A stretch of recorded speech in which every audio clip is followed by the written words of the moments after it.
Being a director, I can never instruct an actor that you love her. I still have a feeling that I'm just learning and coming to a point where I'd be able to, do my job. And I'm very lucky that I'm an Indian film director who can also have songs.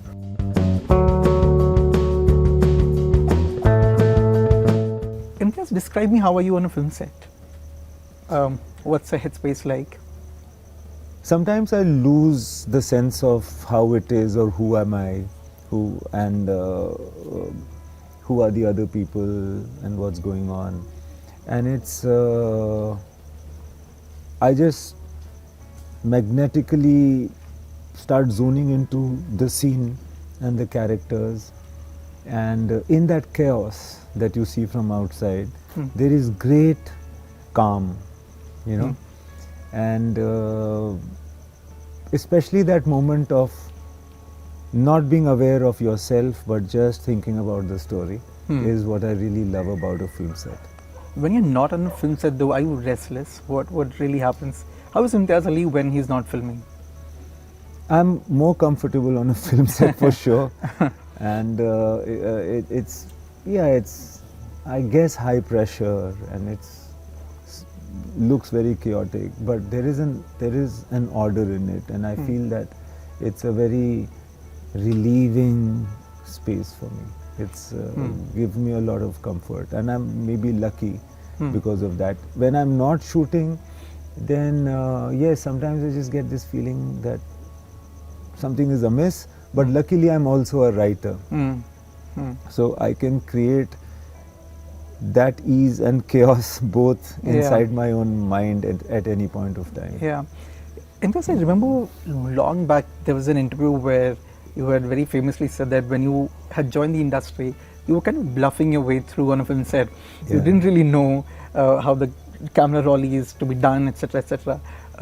When you look back though, how does sort of the journey feel like? It's been a long time since I've been directing. Also, given the years that I used to direct on stage in theatre, and I still have a feeling that I've just begun. Honestly, I still have a feeling that I'm just learning and coming to a point where I'd be able to, do my job. When I started out, I used to feel that I don't know anything about direction. And I have to quickly learn to be able to direct. And decades later, I still feel the same. The only thing is that at that point of time, what was insecurity, I believed that this insecurity is going to be cured with time. Right. That one day I'll not be insecure. Bluff master. But today I have learned to live with the fact that I will not know everything about direction. Yeah. Imtiaz, why is music such an integral part of your films? I mean, of course, you've done one before Rockstar, and right now we have Chamkila. What really sort of draws you to music in your narratives? I really enjoy shooting music.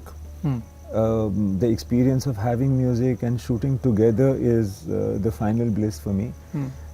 I also feel that music takes you to a third level of existence. A lot of things that cannot be expressed in commonplace dialogue and scenes emerge in a movie through music and songs. And I feel that I'm very lucky that I'm an Indian film director who can also have songs. Because in songs is poetry, and poetry expresses feelings in a more interesting, dramatic and artistic manner than dialogue can. Because if I say poetic things to you in a dialogue, it looks very silly and artificial. But if it comes in a song, then we accept. It's beautiful, yeah. There are several ways to sort of enter Chamkila. It can be a story about a guy who comes from nowhere and becomes big, about a guy who finally finds a partner musically and personally, about a guy who sort of does commentary through his music, about a guy whose life is cut short in an assassination, and it's mysterious how it happened. What was your entry point into Chamkila? Where where does your gaze sort of fall on the film? I feel that this film or Chamkila's life in a way is a love story between Chamkila and music. Here is a man who was so scared at some point of time about the warnings that he got that he actually broke down and cried, and he was scared that he would be killed. From that point, a few years later, knowing fully well that if he continues to sing in live performances, he might be gunned down, he still chose to sing. And I feel that for a creative person, for an artist like Chamkila, the only thing that he ever wanted to do was to play music live to an audience, you know.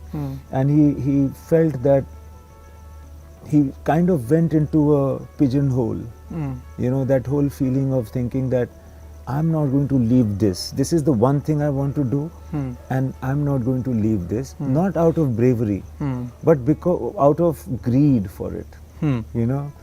And that really connected me with Chamkila.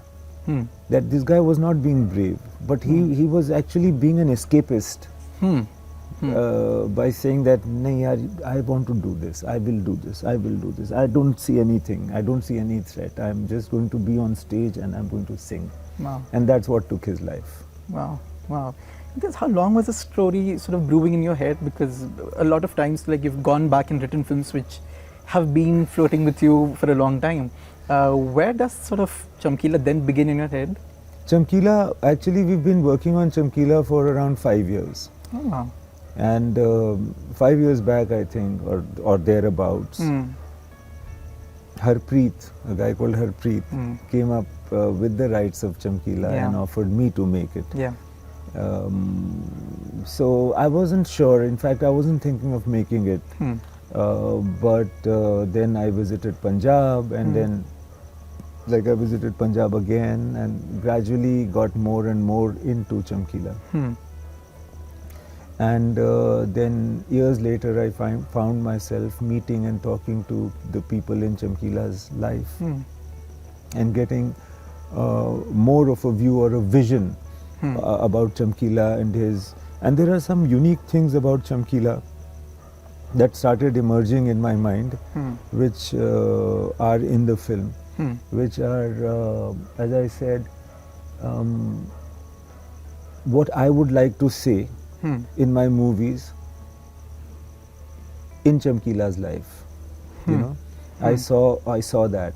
I saw, as I said, this attachment to what you do, and the journey of an artist, the journey of a singer, the journey of a young man. He died at the age of 27. Right, yeah. And the exuberance and the tragedy that for me is Punjab. For me, Punjab is unique because, you know, almost all the love stories of India are love stories of Punjab. Yeah. So many spiritual masters have walked this land. Yeah. There is so much fervor. There's so many musicians that get churned out of Punjab daily. Yeah.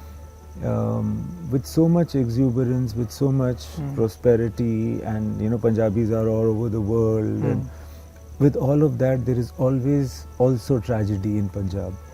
You know, it gets renewed time after time, and it is not even recent. It's been happening ever since Alexander decided to come down this way. Yeah. And after that, so the presence of this mixture of things, you know, this bundle of contradictions that Punjab is it makes it extremely dramatic.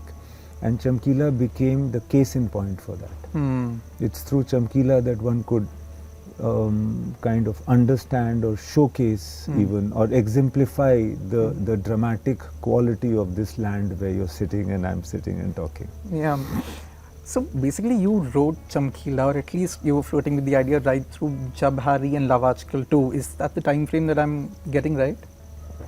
After Harry, Okay. I think before the release of Love Aajkal 2, I was thinking about Chamkila. What is the writing process like, Imtiaz? The first screenplay of Chamkila was written by my brother Sajid. And then I took it up and started doing my own research. So this was a very different film for me. Also because it's a biopic, and I had decided to be authentic in it and not lie at all, as much as I could rely on the authentic information. Even if I had to construct this like Sherlock Holmes, that this is what would have happened, all the evidence points to this scene, so write that scene.